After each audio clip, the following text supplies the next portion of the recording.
ce qui a été demandé c'est 5 à 10 ans ba fii may wax ak yow nag en 2026 man je parle de criminalisation dans un sens où deux choses la criminalisation c'est une pénalisation c'est vrai que juridiquement dañ ko hiérarchiser criminalisation am na leen mu signifier mais du point de vue social dañu imposer un agenda international et il nous parle de dépénaliser mondialement universellement l'homosexualité. On les oppose la criminalisation tout simplement donc loolu ça ne se pose pas d'autant plus que 5 ans c'est une peine mais 10 ans c'est une peine criminelle et c'est de 5 à 10 ans donc ce débat ne devrait pas se poser je pense que li ëpp solo mooy nañu essayer trouver une solution durable à cette question-là pour mën a préserver d'abord penc mi préserver les générations futures je pense que c'est ça le plus important. Adopté donc ce qui signifie que la mission est accomplie pour votre combat. Non du tout le combat ne fait que commencer le combat ne fait que commencer benn d'abord sur cette loi-là je l'ai évoqué am na ay éléments yoo xam ne si man j'ai contacté une vingtaine de députés pour ñu def ci ay amendements parce que am na ay manquements yu ci nekk d'abord déjà je pense que ni loolu sax moo war a doon objet au débat muy un deuxièmement aussi la loi c'est juste une toute petite partie ci combat bi ñuy xeex nii tey on peut parler si bu fekkoonte ni li ñuy xeex lépp c'est 100% tey loi bi juste 5% la ci pour nga mën a am une idée ci li des on ne fait que commencer fi mu nekk nii parce que agenda bi mooy li ëpp solo te l'agenda mi ngi ci suñu institution yi fii ñu taxaw nii mi ngi ci l'institution en fait de la République l'école avec l'UNESCO mi ngi ci la question du genre mi ngi ci en fait yeneen pàcc yi réew mi yëpp alors lu mel noonu nag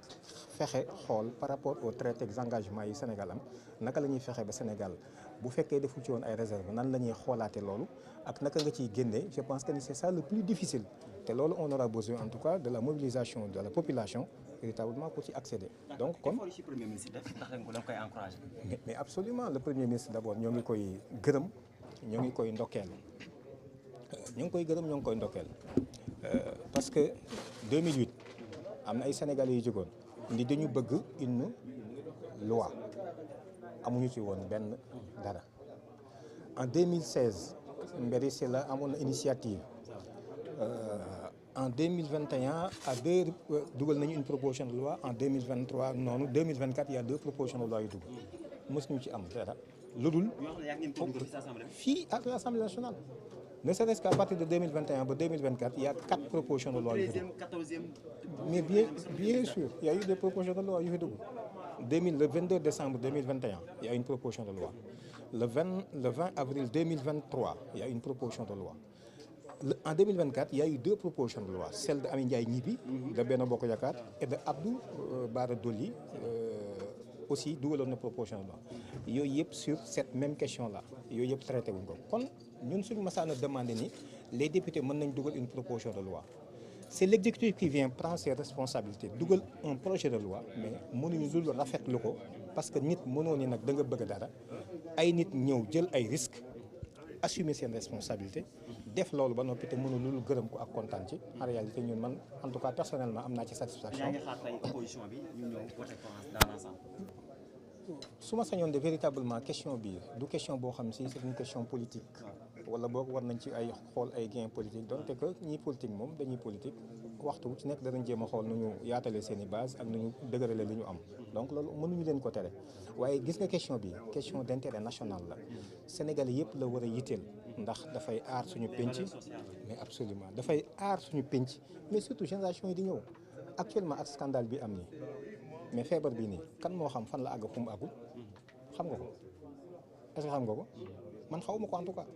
loolu est-ce que kon interpellé wala interpellé tous les Sénégalais ñaareel bi tamit la dégradation des valeurs jikko yi yàqu yi tamit mais loolu est-ce que yitteelu la yitteel na soo ci muccee kii bu dikka ni say doom say jarbaat say sët danañ ci mucc kii ma dikka ni samay doom samay jarbaat samay sët danañ ci mucc alors loolu ça interpelle tous les Sénégalais kon dañ ko war a jéem a lijjanti compte non tenu des appartenances et des objectifs politiques. Donc vraiment ñoo ngi ndokkeel le premier ministre ci courage yu mu jël di woo Sénégal aussi la population sénégalaise à ce que rek ñoo xam ni ñoom ñoo war a taxaw cette question là ñun ñëpp la interpellé du question boo xam ne rek dafa interpeller kii am keneen ku mu bàyyi ñun li ñu bëgg ñoom taxaw nañ ci ni dañ koy def kon nañu jóg comme un seul corps jox un message fort à la communauté internationale pour wax leen ni en réalité le Sénégal ñoom ñoo bëgg lii te sénégalais yi wane nañ ni ñoom ñooy ñu ko bëgg loolu mooy li ëpp solo. d'accord jërëjëf merci mu nekkoon Ababacar Mboup bu ànd sàmm jikko yi doon ñëwaat ci li nga xam ne. ci moom mooy Ababacar ki nga xamante ni mooy Ababacar Mboup bokkoon ci li nga xamante ni moom mooy sàmm sa jikko yi donc moom également la ñu doon jël xam naa nag ba léegi Ababacar daanaka doyalaguñu ak moom en tout cas ci yenn laaj yi xëy na rek mën nañ ko continuer parce que nag mi ngi nekkoon mi ngi doon wax lu.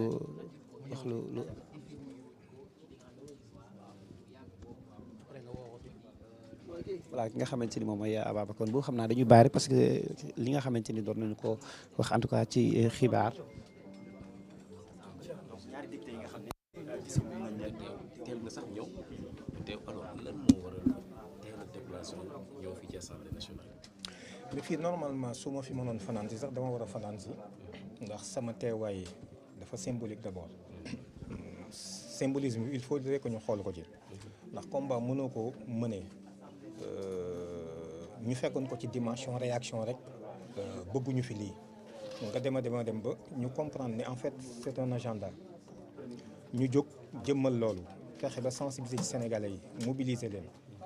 ba sax amoon ay intention ci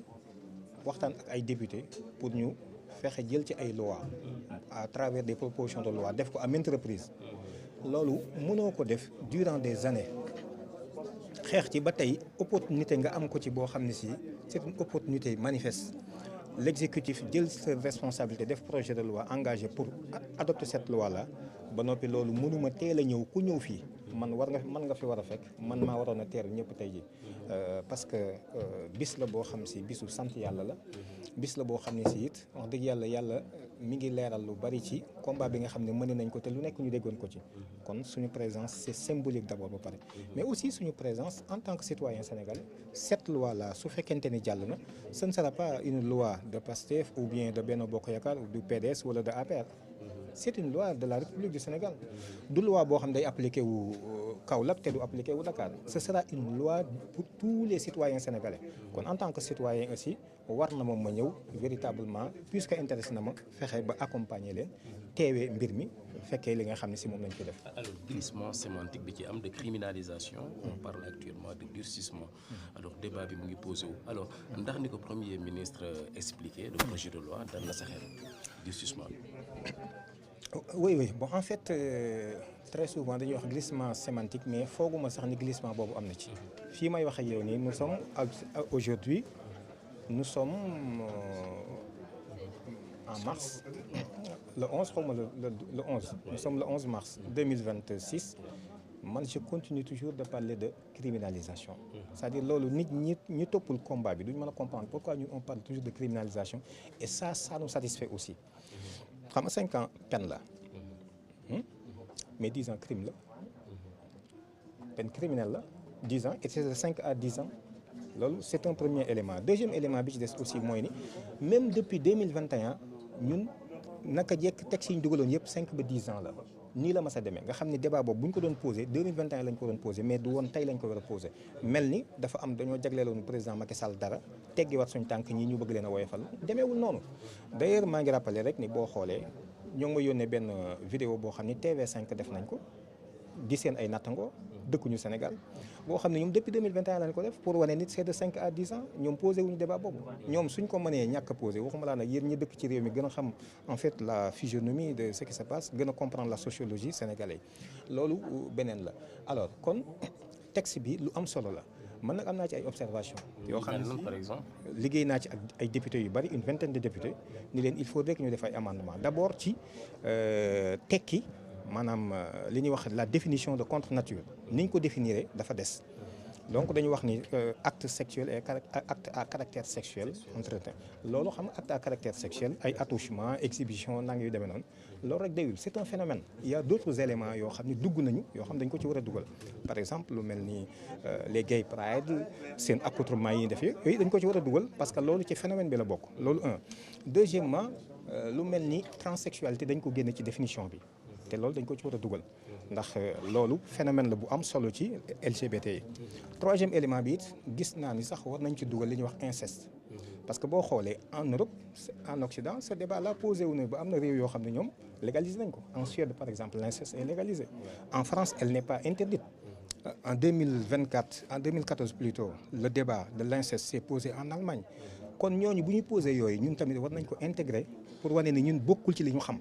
c'est contre nature loolu bëggoon naa véritablement ñu dugal ko ci par exemple l'intention la pénalisation de l'intention de l'acte ñun dugaloon nañ ko ci suñu texte ñoom génne nañ ko man bëgg naa ñu dugalaat ko ci parce que c'est important. mais est-ce que jéem ngeen approcher le premier ministre Souma pour waxtaan ak moom ci amendement yooyu. waaw xam nga député yi ñoo gën a woyof ñoo gën a kii te ñoom ñoo koy voté 165 lañu waxtaan ci ak ñoom moo gën a yomb. def ngeen ko est-ce que. si nee naa la y a une vingtaine de députés yoo xam ne wax naa la ko d'ailleurs am na ci ñoo xam sax def nañu ay amendement seen i amendement yónnee nañ ma ko donc déposé nañ ko loolu lu am solo la premier ministre personnellement aussi observation yi ma ci am yónnee naa ko pour mu xam ni xalaat yi lañ ci am. est-ce que réagir na le premier ministre bi nga koy yónnee. il n'a pas réagi waaye l'essentiel man yónnee naa ko te xam naa ni jot na ci tamit loolu moom moo ci am solo ci WhatsApp personnel am alors loolu mooy beneen élément bi am na élément boo xam ni tamit mi ngi jëm ci la dénonciation man je pense que c'est vrai que da nga comprendre l'intention ndax nit ñi ils abusent jëfandikoo ay canaux de diffusion publique donc di accuser ay nit waaye yaakaar naa ni loolu le code pénal prévoir na ko ba pare parce que am na disposition bu ñuy wax mu jëm ci la dénonciation calomnieuse loolu véritablement réglé na question bi yemul ci dénonciation diffamation aussi réglé na ko kon soo ko ci dugalee porte buntu la boo xam ne dina fi indiwaat ay coow te jaru ko te lu koy réglé mi ngi ci code pénal ba pare je pense que ne loolu mën nañ ko retirer maintenant in fine am na beneen disposition bu ci dugaloon boo xam ne bi ma leen ko signalé rek lañ ko retirer mooy dañu waxoon ni les organisations et structures de santé structures dûment reconnues wala agréées par l'État ñoom disposition bu ko jiitu alinéa bu ko jiitu lañ ci doon wax muy apologie ak financement bi ñoom duñ ci dugg te loolu c'est extrêmement grave ndax loolu dafay mel ni kon ñoom mën nañoo li ñuy bañ ci kaw ñoom mën nañ koy liggéey ci suuf mais biñ leen ko signalé rek retiré nañ ko vraiment ñu leen ciy gërëm aussi donc en somme daal yooyu mooy observation yoo xam si man am naa ko ci véritablement te jotli naa ko ñu ma ko jotli ko. merci beaucoup. jërëjëf merci.